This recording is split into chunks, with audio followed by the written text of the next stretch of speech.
आइए बात करते हैं नेक्स्ट गेट की, that is nor gate, and that is the combination of not plus or gate.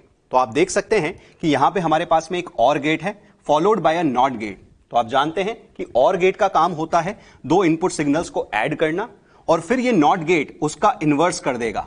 तो हम कह सकते हैं कि जो नॉर गेट का फाइनल आउटपुट होता है that is the inverse of the OR gate. That simply means y is equals to a plus b का whole bar.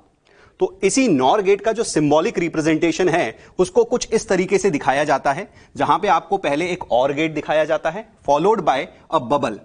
Now this bubble do the work of inversion, and that's why this is the complete representation of the nor gate. अब आप देख सकते हैं कि जो ये nor gate है इसके इनपुट है a और b और आउटपुट है y। तो क्या होगा, ये और गेट इन इनपुट्स को ऐड करेगा और ये जो बबल है उसको इन्वर्स करके आउटपुट पे दे देगा। That simply means nor gate का जो आउटपुट आएगा that will be y is equals to a plus b का होल बार। तो हम कह सकते हैं that this is the Boolean formula for the nor gate. अब अगर a और b इनपुट्स हैं और y आउटपुट हैं, तो इन a और b की डिफरेंट वैल्यू के लिए हमको y की क्या क्या डिफरेंट वैल्यूज मिलती है, आइए समझते हैं with the help of the truth table. तो ये है ट्रुथ टेबल हमारे पास में नॉर गेट की। तो आप देख सकते हैं कि जब भी a की वैल्यू 0 और b की वैल्यू 0 होगी तो हमको y की वैल्यू 1 मिलती है। ऐसा इसलिए है क्योंकि हम पहले दो इनपुट सिग्नल्स को ऐड करते हैं और उसके बाद उसका इन्वर्स कर देते हैं। तो कहने का मतलब यह हुआ कि अगर हमारे पास में इनपुट है 0 0 तो हम कहेंगे 0 प्लस 0 इज 0, 0 का inverse 1। Similarly we can say that 0 plus 1 is 1, 1 का inverse 0। We can say that 1 plus 0 is 1, 1 का inverse 0, and similarly we can say that 1 plus 1 will be 1 and 1 का इनवर्स विल बी 0। अब अगर इस truth table को आप बड़े ध्यान से देखें तो आप कह सकते हैं कि आउटपुट सिर्फ और सिर्फ तब हाई मिलता है जब दोनों इनपुट्स लो होते हैं।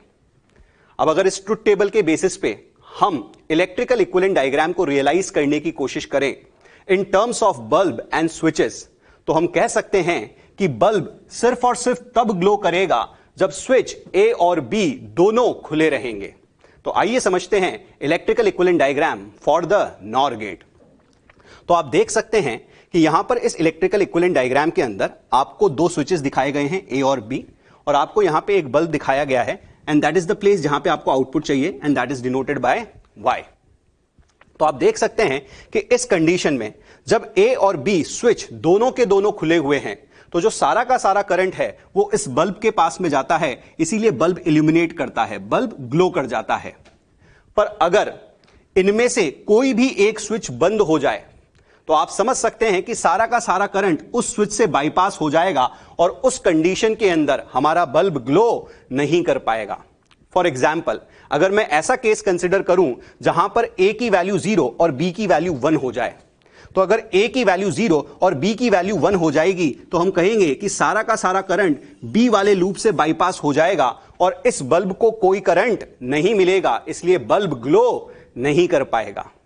इसी तरीके से हम कह सकते हैं if any one of the switch is close, that simply means उसकी कंडीशन 1 होगी तो हमारे बल्ब ग्लो नहीं करेगा और बल्ब की कंडीशन 0 होगी।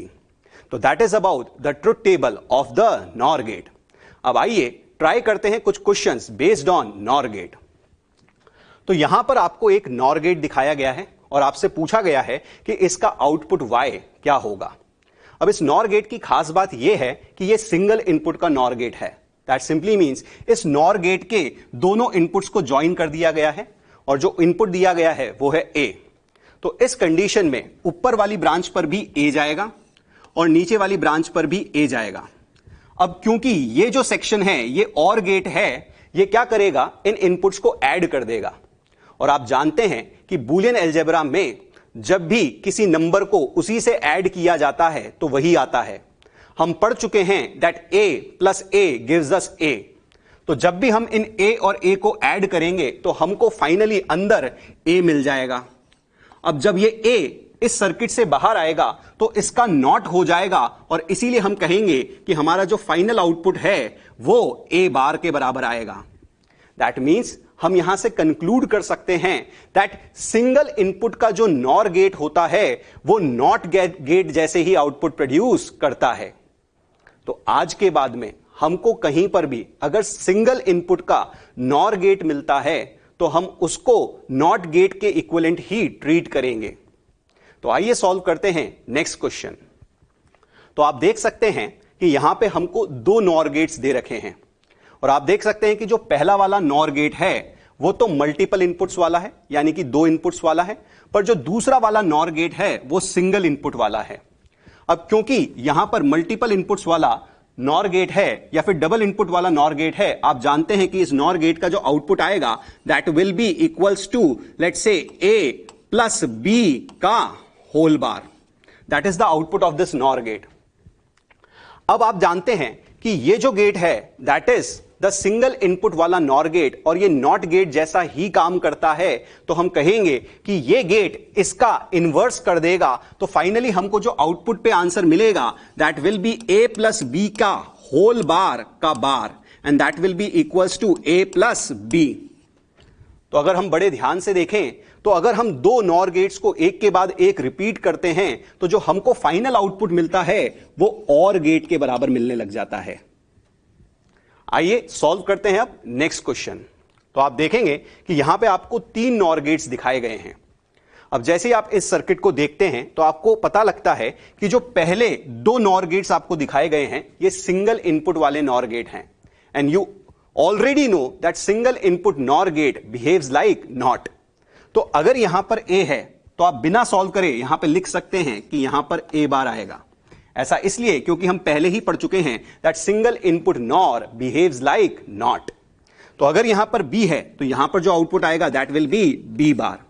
अब ये a बार और b बार इस वाले नॉर गेट के इनपुट की तरह काम करेंगे, तो ये अंदर जाएगा तो आप कहेंगे ये हो जाएगा a bar plus b bar, और जब बाहर आएगा तो उसका भी कंप्लीट बार हो जाएगा। तो जो हमारा फाइनल आउटपुट आएगा that will be a bar plus b बार का होल बार। अब अगर आप इस एक्सप्रेशन को बूलियन अलजेब्रा की मदद से या डी मॉर्गन थ्योरम की मदद से और ज्यादा सॉल्व करें तो आप समझ सकते हैं कि हम इसको लिख सकते हैं according to the De Morgan theorem a bar bar dot b bar bar and that will be equals to a dot b। अगर आप ध्यान से देखें तो ये जो a डॉट b है that is equivalent to and gate, यानी हम कह सकते हैं कि हम तीन नॉर गेट्स को रिपीट करके एंड गेट क्रिएट कर सकते हैं। तो this output is equivalent to and gate. अब आइए बात करते हैं नेक्स्ट केस की। तो जो नेक्स्ट केस है उसका सर्किट डायग्राम आपको यहां पे दिखाया गया है, पर आप जैसे ही सर्किट डायग्राम को देखते हैं आप ये रियलाइज करते हैं कि जो इस सर्किट डायग्राम का ये वाला सेक्शन है ये तो जो हम पहले सॉल्व कर चुके हैं वही है। दैट सिंपली मींस इस पार्ट का जो आंसर आने वाला है that will be equivalent to and gate. तो हम कह सकते हैं कि यहां तक जो आउटपुट आएगा that will be and gate a dot b, और इसके बाद में अगर आप देखें तो हमारे पास में है सिंगल इनपुट वाला नॉर गेट जो कि नॉट जैसे बिहेव करता है, और अगर ये नॉट जैसे बिहेव करता है तो जो भी इनपुट पे है उसको ये इन्वर्स करके आउटपुट पे दे देगा एंड दैट्स व्हाई जो आउटपुट आएगा that will be equals to a dot b का होल बार। यानी आप कह सकते हैं कि अगर हम 4 नॉर गेट्स को एक के बाद एक रिपीट करें तो ये नैंड गेट जैसे बिहेव करेगा। अब अगर आप बड़े ध्यान से देखें तो इस बोर्ड के ऊपर जितने भी सर्किट बने हुए हैं उनके अंदर हमने सिर्फ और सिर्फ नॉर गेट्स को ही रिपीट किया है, और हमने नॉर गेट्स को रिपीट कर करके दूसरे लॉजिक गेट्स के इक्विवेलेंट आउटपुट क्रिएट कर दिया है। यही कारण है कि हम कहते हैं कि जो नॉर गेट होता है वो यूनिवर्सल गेट होता है। ऐसा इसलिए कहते हैं क्योंकि हम इस यूनिवर्स में जितने भी लॉजिक गेट्स हैं या जितने भी लॉजिक हैं उनको सिर्फ और सिर्फ नॉर को रिपीट करके बना सकते हैं। That's why we say that nor gate is a universal gate. अब यहां से एक और क्वेश्चन बनता है जो कि आपसे एग्जाम्स पे डायरेक्टली पूछ लिया जाता है। आपसे ऐसा पूछ लिया जाता है that how many minimum nor gates are required to obtain not gate, or gate, and gate या फिर नैंड गेट। तो जिस ऑर्डर में क्वेश्चन लिखाया गया है उसी ऑर्डर में इनका आंसर है 1, 2, 3 एंड 4। यह आंसर आप डायरेक्टली याद रख सकते हैं। ऐसा हमने कहां पे किया है आप देख सकते हैं कि अभी अभी हमने यह प्रूव किया था कि हम एक नॉर गेट की मदद से नॉट बना सकते हैं, 2 नॉर गेट्स को रिपीट करके और बना सकते हैं, 3 नॉर गेट्स को रिपीट करके एंड बना सकते हैं, और 4 नॉर गेट्स को रिपीट करके नैंड बना सकते हैं। तो we can easily learn that we can repeat 1 NOR gate to make NOT, 2 NOR gates to make OR, 3 NOR gates to make AND 4 NOR gates to make NAND gate. तो that is about NOR gate. अब आइए बात करते हैं NAND gate की। तो ये जो नैंड गेट है, it is a combination of and plus not gate. आप देख सकते हैं कि हमारे पास में यहां पर एक एंड गेट है, उसके आगे हमने लगा दिया है एक इन्वर्टर और से एक bubble. The bubble do the work of inversion. तो इनपुट पे जो कुछ भी है उसको यहां पर मल्टीप्लाई किया जाता है, that is A dot B, और फिर ये बबल क्या करता है, उसका इन्वर्जन कर देता है। दैट्स वाई हम कहते हैं कि जो आउटपुट y आता है वो आता है a डॉट बी का होल बार। तो अगर a और b इनपुट हैं और y आउटपुट है, तो हम कह सकते हैं for the different values of a and b जो हमको y मिलेगा वो कुछ ये मिलेगा। दैट सिंपली मीन्स हम ट्रुथ टेबल की मदद से समझने की कोशिश करते हैं कि for the different values of a और b हमको y की वैल्यू क्या क्या मिलती है। तो हमको क्या करना है, पहले इनपुट्स को मल्टीप्लाई कर देना है और फिर उसका इनवर्स कर देना है। In other words and gate का जस्ट इनवर्स ही नैंड गेट होगा। तो हम कहते हैं 0 इंटू 0 इज 0, 0 का उल्टा 1, 0 इंटू 1 इज 0, 0 का उल्टा 1, 1 इंटू 0 इज 0, 0 का उल्टा 1, एंड 1 इंटू 1 इज 1, 1 का उल्टा 0। Now that is about the truth table of the nand gate. अब आइए बात करते हैं इसके इलेक्ट्रिकल इक्विवेलेंट डायग्राम की। तो अगर हम इसके इलेक्ट्रिकल इक्विवेलेंट डायग्राम की बात करें तो आप देख सकते हैं कि हमारे पास में यहां पर A और B स्विच हैं जो कि एक दूसरे के साथ में सीरीज में हैं, but in parallel with that of the bulb. तो आप समझ सकते हैं कि जब ये दोनों स्विच एक साथ बंद हो जाएंगे, सिर्फ उसी कंडीशन के अंदर बल्ब ग्लो नहीं करेगा। दैट सिंपली मीन्स अगर A और B अगर 1 होते हैं तो सारा करंट यहां से पास हो जाएगा और उस कंडीशन के अंदर बल्ब ग्लो नहीं कर पाएगा। That simply means if A is 1, B is 1, Y will be 0। इसके अलावा किसी भी केस में जब इनमें से कोई भी स्विच ओपन होता है तो करंट इस वाली ब्रांच के अंदर फ्लो नहीं कर पाएगा, और अगर करंट इस वाली ब्रांच में फ्लो नहीं करेगा तो करंट आउटर लूप में फ्लो करेगा और इसीलिए हमारा बल्ब ग्लो कर जाएगा। दैट सिंपली मीन्स हम कह सकते हैं कि जब भी कोई भी स्विच ओपन होता है, दैट सिंपली मीन्स कोई भी स्विच की कंडीशन अगर 0 होती है तो जो आउटपुट होगा वो 1 होगा। अगर दोनों स्विच 1 हो जाते हैं तभी जाके आउटपुट 0 मिलेगा। That is about nand gate. आइए बात करते हैं कुछ questions based on nand gate. तो यहां पर आपको एक नैंड गेट दिखाया गया है, और इस नैंड गेट की खास बात भी यह है कि यह सिंगल इनपुट वाला नैंड गेट है। और इस केस के लिए आप जानते हैं कि अगर यहां पर इनपुट A है तो ऊपर वाली ब्रांच में भी A जाएगा, नीचे वाली ब्रांच पर भी A जाएगा, ये दोनों अंदर जाके मल्टीप्लाई होंगे और फाइनली उसका इनवर्स हो जाएगा। आप जानते हैं कि बूलियन अलजेब्रा में अगर किसी भी बूलियन वेरिएबल को उसी से मल्टीप्लाई किया जाता है तो वही नंबर आता है। That simply means A into A is A। तो यहां पर आएगा A और जब वो बाहर निकलेगा तो उसका हो जाएगा bar. That simply means the final output will be A bar. कहने का मतलब यह हुआ कि ये जो सिंगल इनपुट वाला नैंड गेट है ये भी बिल्कुल नॉट गेट जैसे ही या फिर इन्वर्टर जैसे ही बिहेव कर रहा है। तो हम कह सकते हैं that single input nand gate behaves like not. तो आज के बाद में हमें जहां कहीं पे भी सिंगल इनपुट वाला नैंड गेट मिले तो हम कहेंगे कि वो नॉट जैसा ही काम करेगा, यानी इनपुट पे जो कुछ भी होगा उसको इन्वर्स करके हमको आउटपुट पे मिल जाएगा। तो आइए सॉल्व करते हैं नेक्स्ट क्वेश्चन। तो आप देख सकते हैं कि यहां पे आपको 2 नैंड गेट दिखाए हैं। तो पहले वाला जो नैंड गेट है उसके इनपुट हैं A और B। तो बताइए इसका आउटपुट जो आएगा that will be A dot B का बार, यह आएगा A डॉट B का बार। आप जानते हैं कि जो दूसरा वाला नैंड गेट है वो सिंगल इनपुट वाला नैंड गेट है, और अगर ये सिंगल इनपुट वाला नैंड गेट है तो हम कह सकते हैं कि ये नॉट जैसे ही काम करेगा, इसीलिए जो आउटपुट आएगा that will be A dot B के बार का bar. That simply means it will be equivalent to A dot B। यानी हम कह सकते हैं कि जब भी हम दो नैंड गेट्स को रिपीट करते हैं तो जो आउटपुट आता है वो एंड गेट के इक्विवेलेंट ही आता है। आइए बात करते हैं अब नेक्स्ट केस की। तो नेक्स्ट केस के अंदर आपको 3 नैंड गेट्स को दिखाया गया है और आप देख सकते हैं कि ये वाला जो गेट है ये सिंगल इनपुट वाला नैंड गेट है और ये नॉट जैसे बिहेव करेगा, इसलिए यहां पे जो आएगा वो आएगा ए बार। ये भी सिंगल इनपुट वाला नैंड गेट है तो इसका जो आउटपुट आएगा वो भी आएगा बी बार। अब ये ए बार और बी बार इस वाले नैंड गेट के इनपुट की तरह बिहेव करेंगे और इसीलिए हम कह सकते हैं कि जो फाइनल आउटपुट आएगा that will be A bar dot B bar का होल बार।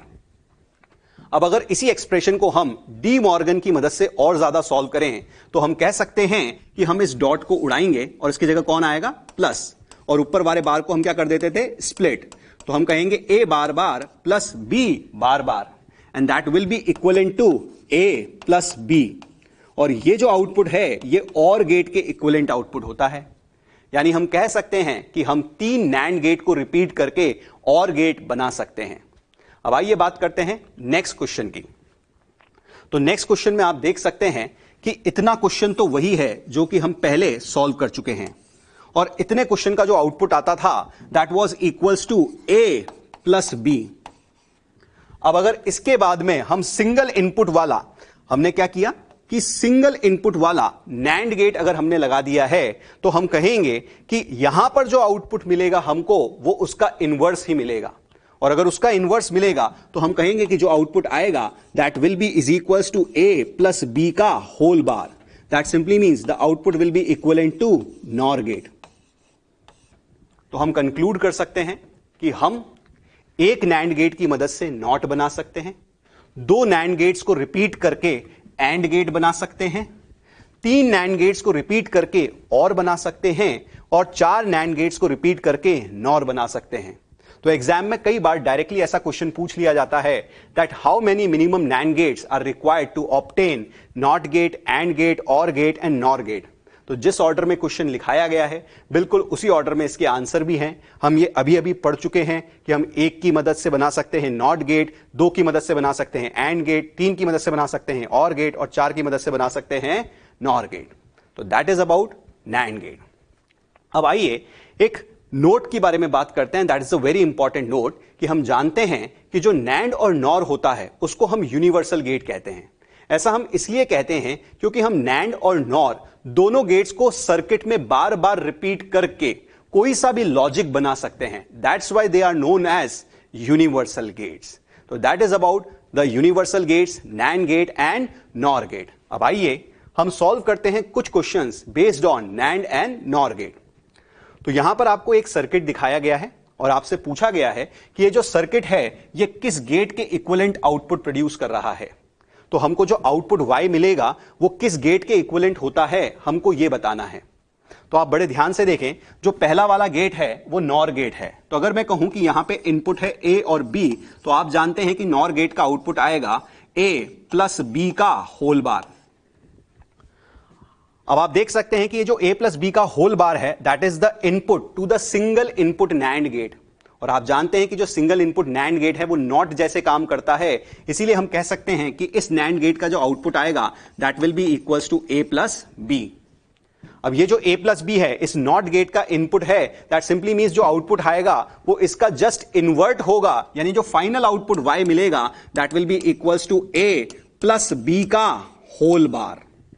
और आप जानते हैं कि A प्लस बी का जो होल बार होता है दैट इज नॉर गेट। तो हम कह सकते हैं कि जो सर्किट का आउटपुट आ रहा है ये इक्विवेलेंट आ रहा है नॉर गेट का। तो जो हमारा आंसर है वो है ऑप्शन नंबर 1। अब आइए सॉल्व करते हैं नेक्स्ट क्वेश्चन। तो आपको यहां पे 2 लॉजिक सिंबल्स दिखाए गए हैं और आपसे पूछा गया है कि ये जो लॉजिक सिंबल्स हैं इनका जो आउटपुट आ रहा है वो किसके लॉजिकली इक्विवेलेंट आ रहा है। तो आइए सॉल्व करते हैं। जो हमारे पास में पहला वाला फिगर है उसके अंदर आप देख सकते हैं कि आपको एक और गेट का सिंबल दिखाया गया है और यहां पे इनपुट दिखाए गए हैं A और B। पर यहां पे नोटिस करने लायक बात यह है कि इस और गेट के सिंबल के पहले इन्वर्टर साइन लगाए गए हैं। That simply means bubble represent किए गए हैं और हम जानते हैं that bubble do the work of inversion. तो ये सर्किट में जहां कहीं पे भी आते हैं हम इनपुट को इन्वर्ट करके आउटपुट पे दे देते हैं। तो अगर हम इस सर्किट की बात करें तो यहां से आया A और जैसे इसको बबल मिला तो अंदर जाएगा ए बार। सिमिलरली यहां से आया बी, तो जैसे ही इसको इन्वर्टर मिलेगा या बबल मिलेगा तो अंदर जाएगा बी बार। हम कह सकते हैं कि ये और गेट है तो इन दोनों को फिर क्या कर देगा, ऐड, यानी हम कहेंगे कि जो आउटपुट y आएगा that will be equals to A bar plus B bar. अब अगर हम बात करें ए बार प्लस बी बार की, तो हम कह सकते हैं according to the De Morgan theorem कि A bar plus B bar is logically equivalent to A dot B का whole bar. That simply means हम कह सकते हैं कि ये जो पहले वाला सर्किट है इसका जो आउटपुट आ रहा है वो नैंड गेट के इक्विवेलेंट आ रहा है। This is logically equivalent to nand gate. आप देख सकते हैं कि इस वाले ऑप्शन के अंदर ही हमको नैंड गेट मिल रहा है। अब आइए सॉल्व करते हैं अपन नेक्स्ट वाला डायग्राम और फिर पता लगाते हैं कि हमारा आंसर क्या है। तो अगर आप देखेंगे कि यहां पे इनपुट है ए और ये बी, तो ये बबल क्या करेगा, इस ए का कर देगा इनवर्स और ये बबल इस बी का कर देगा इनवर्स। तो जो अंदर जाएगा वो जाएगा ए बार और बी बार, और ये वाला गेट उसको मल्टीप्लाई करके आउटपुट पे दे देगा। तो जो हमारा फाइनल आउटपुट आएगा that will be A bar dot B bar. अब आप जानते हैं that A bar dot B bar is logically equivalent to A plus B का होल बार, और हम जानते हैं कि ए प्लस बी बार को हम कहते हैं नॉर गेट। तो बताइए this output is logically equivalent to nor gate. तो हम कह सकते हैं कि जो फोर्थ ऑप्शन है वो सही आंसर है।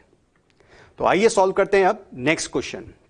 और नेक्स्ट क्वेश्चन में आपको एक सर्किट डायग्राम दिया है और आपसे पूछा है कि जो आउटपुट y आ रहा है वो अब किस लॉजिक गेट के इक्विवेलेंट आउटपुट दे रहा है। तो आप देख सकते हैं कि ये जो इनपुट a है वो इस नॉट गेट के इनपुट पे आता है और आउटपुट पे हमको मिल जाता है ए बार। अगर यहां पर b है तो इस और गेट का एक इनपुट तो हो गया ए बार और एक इनपुट हो गया b। तो जो इस और गेट का फाइनल आउटपुट आएगा that will be A bar plus b, और इस एंड गेट का एक इनपुट तो हो गया है ए बार प्लस b और दूसरा इनपुट कौन है, a। और हम जानते हैं कि एंड गेट क्या करता है, इनपुट्स को मल्टीप्लाई करके आउटपुट पे दे देता है। तो जो हमारा फाइनल आउटपुट आएगा y that will be equals to a into a bar plus b। तो अगर हम इसको सॉल्व करें with the help of the Boolean algebra, तो हम सबसे पहले इसको मल्टीप्लाई करेंगे और सॉल्व करके कहेंगे this will be a into a bar and next this will be a into b। तो आप जानते हैं कि a इंटू ए बार कितना होता है, 0। तो जो हमारा फाइनल आउटपुट आ रहा है that will be equals to a dot b, यानी हम कह सकते हैं कि जो हमको आउटपुट मिल रहा है वो एंड गेट के इक्विवेलेंट मिल रहा है, यानी हमारा फर्स्ट ऑप्शन ही हमारा आंसर है। तो that is about this question. आइए बात करते हैं अब नेक्स्ट क्वेश्चन की। और नेक्स्ट क्वेश्चन के अंदर भी आपको एक लॉजिक गेट का सर्किट दिया हुआ है और आपसे पूछा गया है कि फाइनल आउटपुट y क्या आ रहा है। तो आप देख सकते हैं कि यहां पर है इनपुट a और यह है b।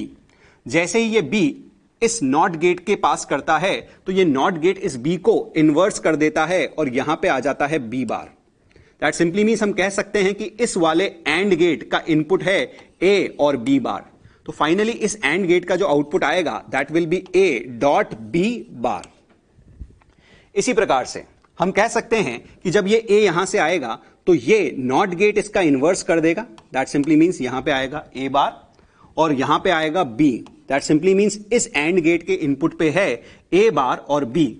तो इस एंड गेट का जो फाइनल आउटपुट आएगा that will be a bar dot b। Now a dot b bar और a bar dot b is the input to this or gate. और आप जानते हैं कि और गेट क्या करता है, दो सिग्नल्स को ऐड करने का काम करता है। जो कुछ भी इनपुट पे हो उसको ऐड करके आउटपुट पे दे देता है। तो हम कह सकते हैं कि जो हमारा फाइनल आउटपुट आ रहा है y दैट विल बी equal to a dot b bar plus a bar dot b। आप देख सकते हैं कि ये जो ऑप्शन है हमको मिल रहा है ऑप्शन नंबर 2 के अंदर। तो जो हमारा आंसर है वो है ऑप्शन नंबर 2। नाउ अगर हम इस एक्सप्रेशन की बात करें y is equal to a dot b bar plus a bar dot b या a bar b plus a b bar, तो ये जो एक्सप्रेशन होता है ये हमारे नेक्स्ट गेट का एक्सप्रेशन है and that is ex or gate. That simply means exclusive or gate. Exclusive or gate क्या होता है आइए अब ये समझते हैं। So the next gate is XOR gate और से द एक्सक्लूसिव और गेट। तो जो XOR गेट होता है इसका जो सिंबॉलिक रिप्रेजेंटेशन होता है वो कुछ इस तरह का होता है। It looks like this. तो अगर a और b इनपुट है और y आउटपुट है, तो जो आउटपुट y आता है उसको हम कुछ इस तरह से रिप्रेजेंट करते हैं that y is equal to a XOR b। तो ये जो सिंबल यहां पे लगाया गया है, this is the symbol of XOR। तो जब भी a XOR b लिखा हुआ है तो हमको क्या करना होता है, हमको पहले वाले टर्म का बार मल्टीप्लाइड बाय सेकंड वाला टर्म प्लस पहला वाला टर्म मल्टीप्लाइड बाय सेकंड वाले टर्म का बार। इन अदर वर्ड्स, अगर आप कहेंगे कि अगर आपके पास में दो इनपुट्स हैं a और b और आपको कहा गया है कि a और b का XOR करो, तो आप करोगे a bar b plus a b बार। आप करेंगे a bar b plus a b बार। अगर याद रखने की बात है तो आप इसको कुछ इस तरह से समझ सकते हैं कि आप दो बार a b लिखे प्लस करके, एक बार a का बार कर दीजिए, एक बार b का बार कर दीजिए। तो we can say that XOR expression is y is equal to a bar b plus a b bar. अब आइए बात करते हैं इसके अपन ट्रुथ टेबल की। With the help of the inputs a and b हमको आउटपुट y क्या क्या मिल जाता है, हम इसके बारे में बात करते हैं। तो आप देख सकते हैं कि अगर इनपुट a 0 और b 0 होगा तो जो हमको आउटपुट है y वो भी 0 मिल रहा है। अब ऐसा क्यों है, आइए समझते हैं। तो हम क्या करेंगे, a और b की वैल्यू 0 और 0 यहां पर सब्सटीट्यूट करते हैं और फिर फाइंड आउट करते हैं कि y की वैल्यू क्या आएगी। तो अगर हम कहें कि a की वैल्यू 0 है तो बताओ a बार की वैल्यू विल बी 1, पर क्योंकि b की वैल्यू 0 है 1 इंटू 0 विल बी 0, तो ये वाला टर्म कितना आ गया हमारे पास में 0। अभी भी यहां पर दूसरा टर्म भी बचा हुआ है। आप जानते हैं कि a की वैल्यू 0 है और 0 मल्टीप्लाइड बाय एनीथिंग इज 0, तो फाइनली ये वाला टर्म भी क्या हो जाएगा 0। तो 0 प्लस 0 विल गिव यू 0। कहने का मतलब यह हुआ कि अगर आपके पास में इनपुट में a और b दोनों के दोनों 0 होंगे तो हम कहेंगे कि आउटपुट भी 0 ही आएगा।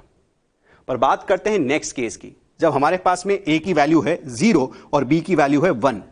तो जब हम a की वैल्यू को 0 और b की वैल्यू को 1 सब्सटीट्यूट करते हैं उस इक्वेशन के अंदर, तो फाइंड आउट करते हैं कि y की वैल्यू क्या आती है। तो जैसे ही हम a की वैल्यू को 0 पुट करेंगे तो आप कहेंगे 0 का बार विल बी 1, b की वैल्यू कैसी है 1, तो हम कहेंगे 1 इंटू 1 विल बी 1। अब 1 में आप कुछ भी जोड़ लीजिए तो फाइनली आउटपुट क्या आने वाला है 1। दैट सिंपली मीन्स हम कह सकते हैं अगर a 0 है और b 1 है तो y की फाइनल वैल्यू क्या आएगी 1। इन अदर वर्ड्स, हम ये कंक्लूड कर सकते हैं कि जब भी इनपुट अनलाइक होते हैं, दैट सिंपली मीन्स अलग अलग होते हैं, एक जैसी शक्ल के नहीं होते हैं, एक 0 होता है और एक 1 होता है, तो आउटपुट हाई होता है। जब भी इनपुट की शक्ल एक जैसी होती है तो आउटपुट लो होता है। तो इस हिसाब से तो अगर हमारे पास में एक 1 और एक 0 हो तब भी आउटपुट कैसा होना चाहिए, हाई। आइए इसको भी एक बार चेक कर लेते हैं। तो मैंने यहां पे रखा 1 a की वैल्यू और b की वैल्यू क्या रखी 0। तो जैसे ही मैं यहां पे a की वैल्यू को 1 रखता हूं तो 1 का bar is 0 into b 0, that term turns out to be 0। पर अभी भी हमारे पास में सेकंड वाली टर्म है, तो उस सेकंड वाली टर्म में हम a की वैल्यू को 1 रखते हैं और b का बार यानी कि 0 का bar turn out to be 1। 1 into 1 is 1 और 1 में कुछ भी जोड़ दो क्या आता है 1। दैट सिंपली मीन्स हम कह सकते हैं कि जब भी इनपुट्स अनलाइक होते हैं, एक जैसे नहीं होते हैं, अलग अलग होते हैं या डिफरेंट होते हैं, तो आउटपुट हाई मिलता है। पर जब भी इनपुट एक जैसी शक्ल के होते हैं आउटपुट लो मिलता है। तो we can say that when both inputs are same the output will be low, but when both inputs are different then only the output will be high. तो that is about XOR gate. अब इसी प्रकार से हमारे पास में एक और special purpose gate है, that is known as XNOR. अब आप समझ सकते हैं कि XOR का उल्टा होता है XNOR, और XNOR के अंदर हम क्या करेंगे, इस XOR के आगे लगा देंगे एक बबल, और इन अदर वर्ड्स हम क्या करेंगे, इसके ऊपर लगा देंगे बार। तो आइए समझते हैं कि XNOR क्या होता है। तो XNOR का जो सिंबॉलिक रिप्रेजेंटेशन है XOR, और उसके आगे लगा दिया हमने इन्वर्टर। तो इसका जो बूलियन फॉर्मूला बन के आता है, ये बूलियन एक्सप्रेशन निकल के आता है, that comes out equals to A XOR B का होल बार। अब A XOR B क्या होता है, A bar B plus AB bar, और उसका कर दिया आपने होल बार। और आप याद कीजिए कि इस एक्सप्रेशन को हम चैप्टर के स्टार्टिंग में पहले ही सॉल्व कर चुके हैं, और जब हम इसको सिंप्लीफाई करते थे तो फाइनली ये सिंप्लीफाई होके आता है according to the De Morgan equals to A dot B plus A bar dot B bar. अब अगर इन इनपुट्स के कॉरस्पॉन्डिंग हम आउटपुट y को प्लॉट करें in a form of a table, that simply means अगर हम इसकी ट्रुथ टेबल बनाएं तो इसकी जो ट्रुथ टेबल आएगी वो XOR की जस्ट उल्टी आएगी, कहने का मतलब यह हुआ कि जब भी इनपुट्स की शक्ल अलग अलग होगी तो आउटपुट लो होगा, और जब भी इनपुट्स की शक्ल एक जैसी होगी तो हम कहेंगे कि आउटपुट हाई होगा. That simply means when both inputs are same, then the output will be high, and when both inputs are different, then the output will be low. So that is about the XNOR gate. अब आइए solve करते हैं कुछ questions. तो आपको यहां पर एक सर्किट डायग्राम दिखाया गया है और आपसे पूछा गया है कि आउटपुट Y जो है वो किस गेट के इक्विवेलेंट है. तो आपके पास में इनपुट है A और B. तो जैसे ही ये इनपुट यहां पे चलता है, इसको एक इन्वर्टर मिलता है, तो फाइनली यहां पे आ जाता है A बार. यहां से भी ये B चलता है, यहां पे इसको इन्वर्टर मिलता है, तो यहां पे आ जाता है B बार. अब आप देखेंगे कि यही B यहां पर इनपुट पे जा रहा है, तो इस वाले एंड गेट का एक इनपुट तो A बार है और दूसरा इनपुट कौन है? B. सिमिलरली इस वाले एंड गेट का एक इनपुट आ जाएगा A और दूसरा इनपुट कौन था? B bar. अब ये एंड गेट इन इनपुट्स को मल्टीप्लाई कर देगा, तो हमको आउटपुट पे मिलेगा A बार डॉट B और यहां पे आउटपुट पे मिलेगा A डॉट B बार. आप जानते हैं कि ये जो गेट है ये है OR गेट, और ये क्या करता है?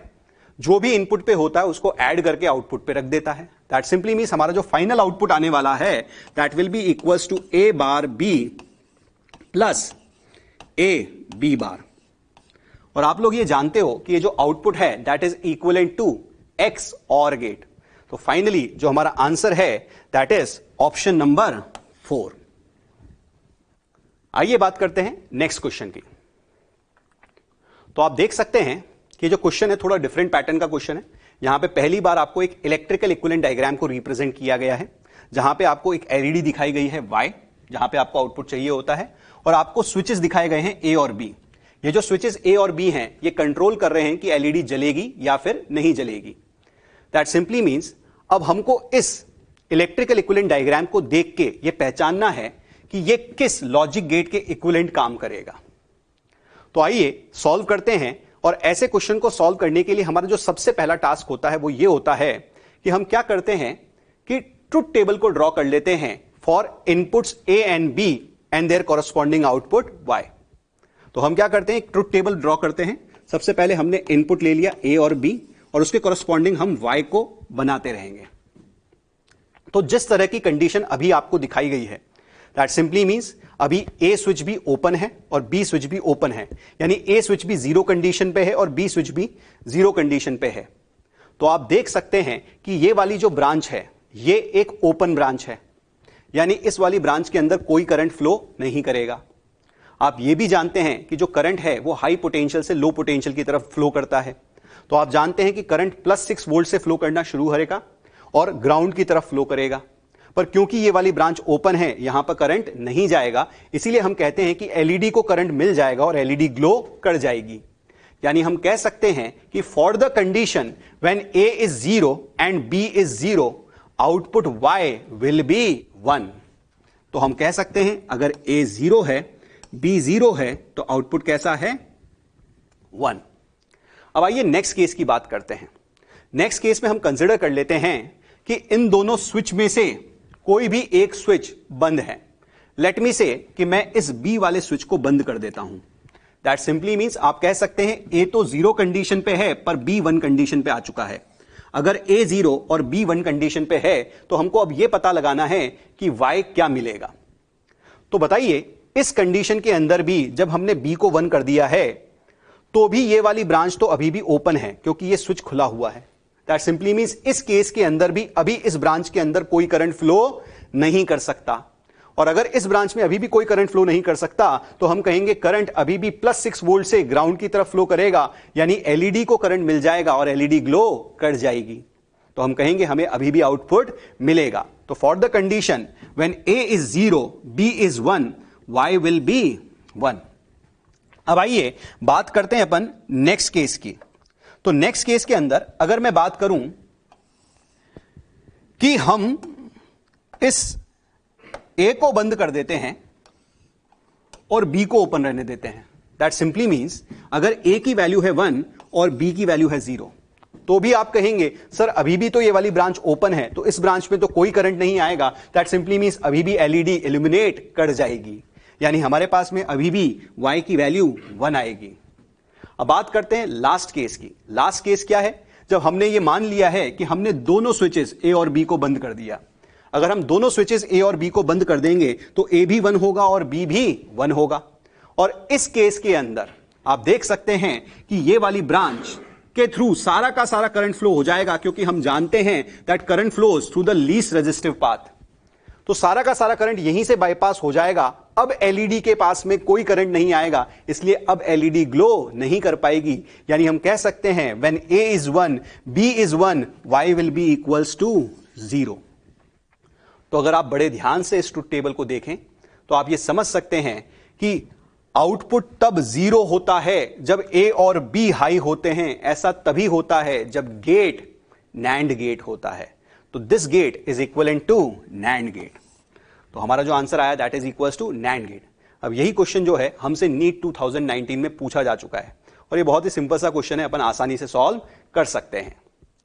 Now let's talk about next question and the next question says कि यहां पे हमको एक लॉजिक सर्किट दिखाया गया है जिसके इनपुट हैं A और B, और ये A और B डिजिटल सिग्नल्स हैं जिनकी वेवफॉर्म्स को यहां पर रिप्रेजेंट किया गया है। आपसे इस क्वेश्चन में पूछा गया है कि अगर ये लॉजिक गेट एक एंड लॉजिक को फॉलो करता है तो बताइए जो C आउटपुट है उसकी वेवफॉर्म क्या होगी। तो जब भी हमको इस तरह का क्वेश्चन मिलता है तो हमारा सबसे पहला टास्क होता है कि हम इन डिजिटल सिग्नल्स को हाई लेवल और लो लेवल के टर्म्स में मार्क कर लें इन टर्म्स ऑफ 0 एंड 1। तो आप जानते हैं कि ये लो लेवल है, इसको हम 0 कहेंगे, high level will be 1, low level 0, high level 1 and 0।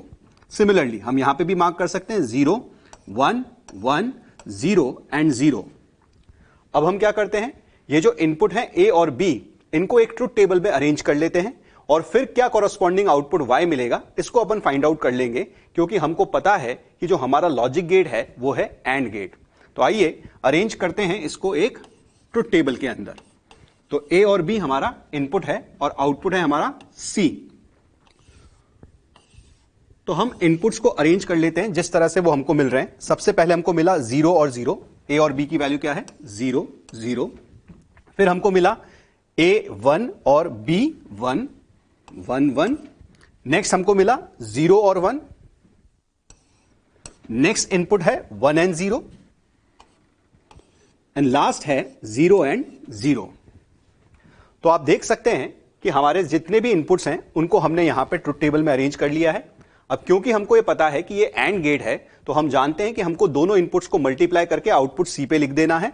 तो 0 into 0 will be 0, 1 into 1 will be 1, 0 into 1 will B 0 and 1 into 0 will be 0, 0 into 0 will be 0। तो आप देख सकते हैं कि जो आउटपुट C मिल रहा है दैट इज 0, 1, 0, 0 एंड 0। अब हमें इसी आउटपुट के कॉरस्पॉन्डिंग आउटपुट वेवफॉर्म को ड्रॉ करना है और आप जानते हैं कि 0 denotes low level and 1 denotes high level. तो इस आउटपुट C के अकॉर्डिंगली अगर हम वेवफॉर्म को ड्रॉ करें तो सबसे पहले हमको मिलेगा लो लेवल, उसके बाद में 1 डिनोट्स हाई लेवल, फिर उसके बाद में हमको मिलेगा लो लेवल, फिर लो लेवल एंड फिर लो लेवल। तो अगर हम इस वेवफॉर्म को हमारे ऑप्शंस में ढूंढें तो हमको पता लगता है कि पहला वाला ऑप्शन ही इस वेवफॉर्म को जस्टिफाई करता है या इस ट्रुथ टेबल को जस्टिफाई करता है। तो हम कहेंगे कि हमारा आंसर है option number 1। Now that's all about logic gates. अब आप लोगों को क्या करना है, आपको अपने मॉड्यूल के लॉजिक गेट्स के सारे क्वेश्चन सॉल्व करने हैं और अगर आपको कोई डाउट होता है तो आप मुझसे पूछ सकते हैं। So thank you all of you.